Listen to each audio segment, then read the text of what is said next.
Hello friends, आप सभी लोगों का स्वागत है आपके अपने YouTube channel math classes with Javed sir में। आज के इस वीडियो में हम कवर करेंगे 24 अगस्त के इम्पोर्टेंट करंट अफेयर्स के क्वेश्चन। डेली करंट अफेयर्स के मोस्ट इम्पोर्टेंट क्वेश्चन इस वीडियो में हम कवर करने वाले हैं।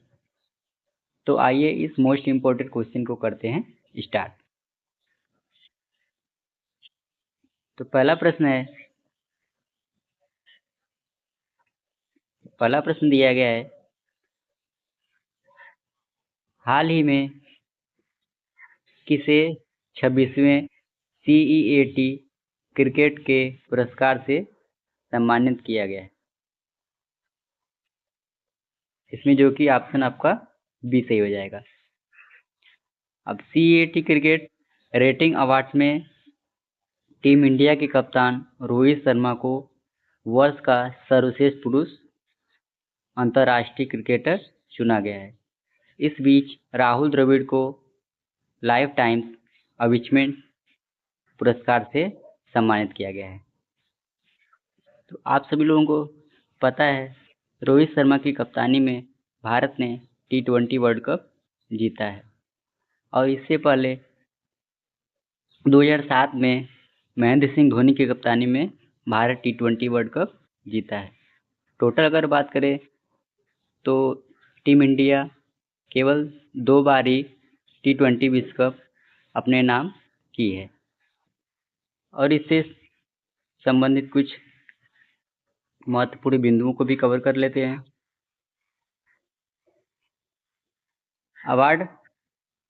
अवार्ड विजेता प्लेयर की लिस्ट।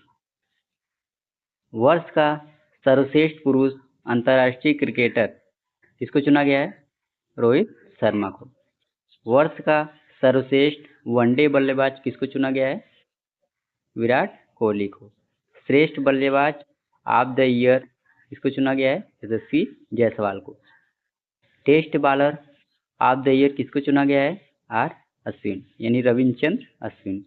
वर्ष का सर्वश्रेष्ठ वनडे गेंदबाज किसको चुना गया है? मोहम्मद शमी को। T20I बल्लेबाज of the year Phil Salt को चुना गया है, जो कि इंग्लैंड के ओपनर बैट्समैन है।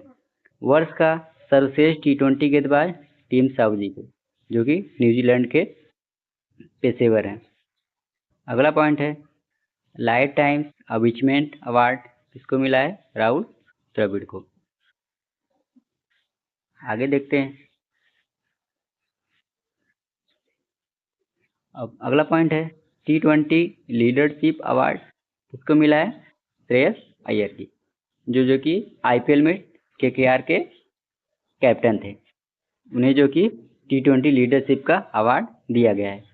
नेक्स्ट पॉइंट है, खेल प्रशासन में उत्कृष्टता के लिए किसे सम्मानित किया गया है? जय शाह को। वर्ष की सर्वश्रेष्ठ महिला भारतीय गेंदबाज दीप्ति शर्मा को चुना गया है। महिला टेस्ट में सबसे तेज दोहरा शतक लगाने का रिकॉर्ड किसके नाम है? Shefali Verma.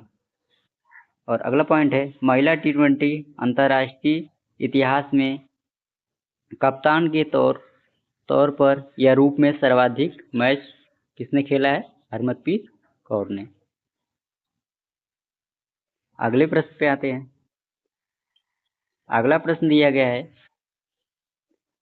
Afghanistan cricket board ACB ने किसे सीनियर पुरुष टीम का सहायक कोच नियुक्त किया है?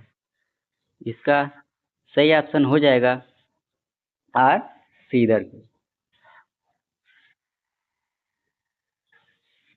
महत्वपूर्ण बिंदुओं को भी कवर कर लेते हैं। अफगानिस्तान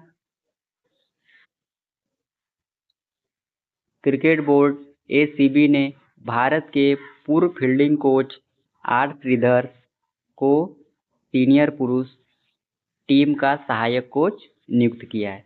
बता दें कि श्रीधर न्यूजीलैंड के खिलाफ एकमात्र टेस्ट और दक्षिण अफ्रीका के खिलाफ 3 मैचों की वनडे सीरीज के लिए टीम से जुड़ेंगे। अगले प्रश्न पे आते हैं दोस्त। अगला प्रश्न है, लुसाने डायमंड लीग प्रतियोगिता में पुरुषों की भाला फेंक स्पर्धा में किसने दूसरा स्थान प्राप्त किया है? इसमें आपका ऑप्शन से हो जाएगा नीरज चोपड़ा।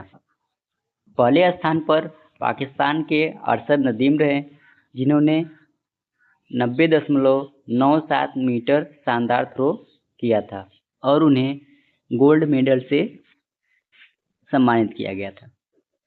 वहीं दूसरे स्थान पर नीरज चोपड़ा ने सीजन का सर्वश्रेष्ठ 89.45 मीटर थ्रो किया था, जिन्हें सिल्वर मेडल से सम्मानित किया गया था।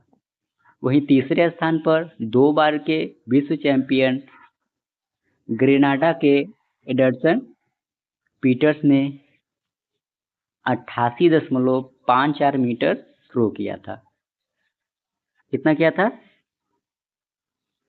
88.45 मीटर थ्रो किया था और जिन्हें जो कि कांस्य पदक प्राप्त हुआ था। अगले प्रश्न में आते हैं। अगला प्रश्न है, किस अफ्रीकी देश में दुनिया का दूसरा सबसे बड़ा हीरा मिला है? इसका ऑप्शन सही हो जाएगा बोत्सवाना। अब बोत्सवाना अफ्रीकी देश के दक्षिण में स्थित एक रुद्ध देश है। इस देश की राजधानी कहाँ है? गोलबोर्नी। यहाँ के राष्ट्रपति कौन है? इयान खामा। यहाँ की मुद्रा क्या है? पूला। अब ये है बोत्सवाना का मैप। और कुछ महत्वपूर्ण बिंदुओं को भी कवर कर लेते हैं। अफ्रीकी देश बोत्सवाना में दुनिया का दूसरा सबसे बड़ा हीरा मिला है।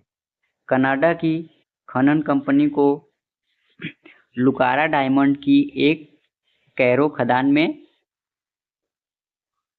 2492 कैरेट का हीरा मिला, जो कि वर्ष 1905 में साउथ अफ्रीका में मिले 3106 कैरेट के कैलिनन डायमंड के बाद अब तक का सबसे बड़ा यह हीरा है। अगले प्रश्न पे आते हैं।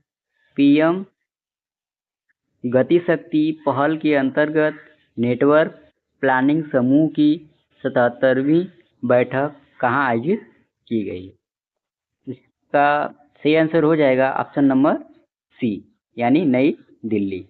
पीएम गति शक्ति पहल के अंतर्गत नेटवर्क प्लानिंग समूह की 77वीं बैठक नई दिल्ली में आयोजित की गई है। अगला प्रश्न है, राजधानी दिल्ली में create in India challenge season 1 का शुभारंभ किसने किया है? इसका सही आंसर हो जाएगा अश्विनी वैष्णव। सूचना और प्रसारण मंत्री अश्विनी वैष्णव ने 23 अगस्त को नई दिल्ली में create in India challenge season 1 का शुभारंभ किया है। अगले प्रश्न पे आते हैं। अगला प्रश्न है, भारत और किस देश के बीच द्विपक्षीय और गैर बाध्यकारी आपूर्ति व्यवस्था की सुरक्षा का समझौता हुआ है? इसका सही ऑप्शन हो जाएगा अमेरिका।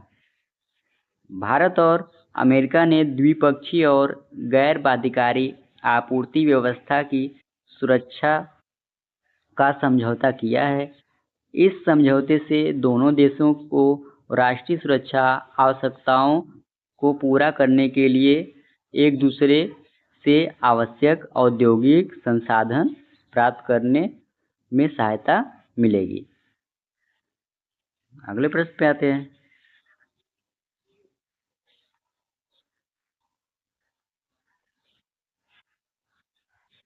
अगले प्रश्न पे आते हैं। 8वां प्रश्न दिया गया है, भारत के किस राज्य में खेलो इंडिया अस्मिता योगासन लीग शुरू हुई है? इसका सही आंसर हो जाएगा बिहार। पहली बार इस लीग की मेजबानी कर रहा है। इस लीग में पूर्वी क्षेत्रों के 12 राज्यों से 500 महिलाएं खिलाड़ी भाग लेंगी। अगले प्रश्न पे आते हैं। अगला प्रश्न दिया गया है,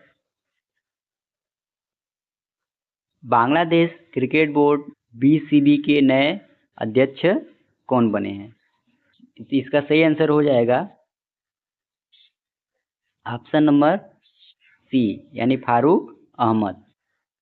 फारूक अहमद बांग्लादेश क्रिकेट बोर्ड के नए अध्यक्ष बने हैं। बोर्ड में उन्होंने नजमुल हसन की जगह लेंगे। अगला क्वेश्चन है,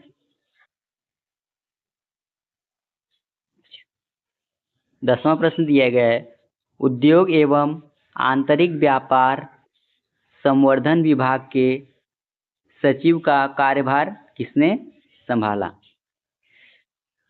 इसका सही ऑप्शन हो जाएगा ऑप्शन नंबर सी, यानी अमरदीप सिंह भाटिया।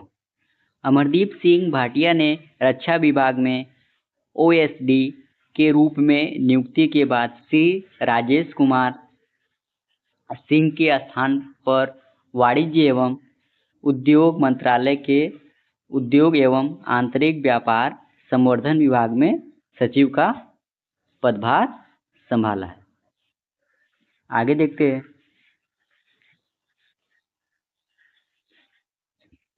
तो दोस्तों, हम आपके लिए लेके आए हैं 24 अगस्त 2024 करंट अफेयर्स के कुछ क्वेश्चन को कवर करेंगे। इसमें दिया है, पहला पॉइंट है, हाल ही में किस देश के गोलकीपर मैनुअल नेउर ने अंतर्राष्ट्रीय फुटबॉल में संन्यास लिया है? तो जर्मनी देश।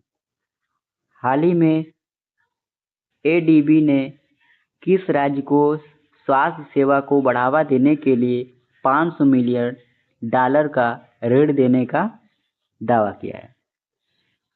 तो महाराष्ट्र ने। अगला पॉइंट है, हाल ही में किस देश के क्रिकेट बोर्ड के अध्यक्ष नजमुल हसन पापोन ने इस्तीफा दिया है? तो कौन सा देश है? बांग्लादेश। अगला पॉइंट है, वाराणसी में एसएलसीआर परियोजना किस नदी के कार्यकल्प पर केंद्रित है? यह वरुणा नदी का। अगला दिया है पॉइंट, कौन से देश हरित रणनीतिक साझेदारी में शामिल है, किसके कारण एसएलसीआर का निर्माण हुआ? तो भारत और डेनमार्क। अगला पॉइंट है, अगस्त 2024 में प्रधानमंत्री नरेंद्र मोदी ने किस देशों की यात्रा की है? तो पोलैंड और यूक्रेन। अगला पॉइंट है, भारत में राष्ट्रीय अंतरिक्ष दिवस कब मनाया जाता है? तो 23 अगस्त को भारत में राष्ट्रीय अंतरिक्ष दिवस के रूप में मनाया जाता है। अगला पॉइंट है 8वां, भारतीय पासपोर्ट धारक कितने देशों में वीजा मुक्त प्रवेश कर सकता है? तो 58 देशों में वीजा मुक्त प्रवेश कर सकता है। अगला पॉइंट है, वाराणसी में भारत डेनमार्क सहयोग परियोजना के संदर्भ में एसएलसीआर का अर्थ क्या है? स्वच्छ नदियों पर स्मार्ट प्रयोगशाला। अगला पॉइंट है 10वां, पोलैंड की राजधानी क्या है? तो पोलैंड की राजधानी है वार्सा। तो आज का ये जो हमारा डेली करंट अफेयर्स का सेशन हुआ समाप्त। आशा करते हैं हमारा वीडियो आपको अच्छा लगा होगा। इस वीडियो का पीडीएफ आपको वीडियो के डिस्क्रिप्शन में मिल जाएगा। तो ये था हमारा आज का डेली करंट अफेयर्स का सेशन। अगर वीडियो अच्छा लगा होगा तो चैनल को शेयर और सब्सक्राइब करना ना भूलें। जय हिंद, वंदे मातरम।